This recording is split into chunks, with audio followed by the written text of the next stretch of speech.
59तम अष्टप्रहर नामचक्य उद्यापित ढेंकानाल सहर स्थित मांडवा साइटरे अवस्थित श्री श्री चैतन्य जीउଙ୍କ मंदिर प्रांगण रे गत 5 तारिख अनुष्ठित होइतिबा अष्टप्रहर नामचक्य अद्य उद्यापित होई जाइछि।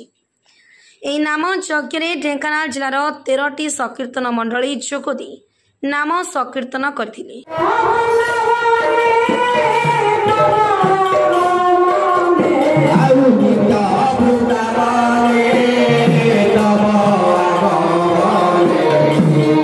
उद्यापनी दिवस 2टी संकीर्तन मंडली द्वारा बैठक कीर्तन हेबा सहित अपराह्न नगर परिक्रमा करी दधी हांडी भंगा जाइतिला।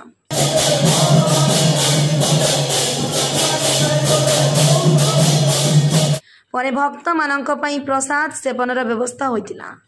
पूजक जगन्नाथ त्रिपाठी द्वारा समस्त पूजा कार्य संपादन करा जाइतिला।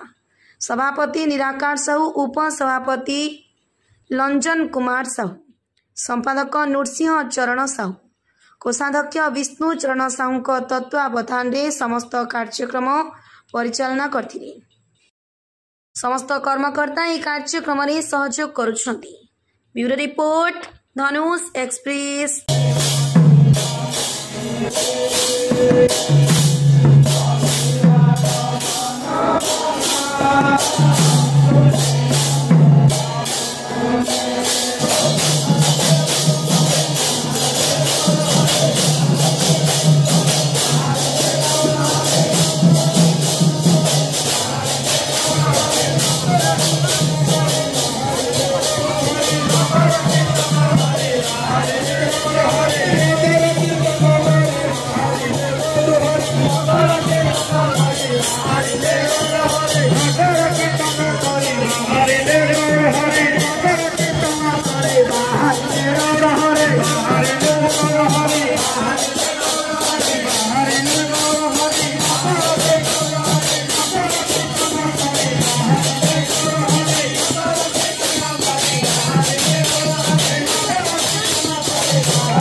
Amen.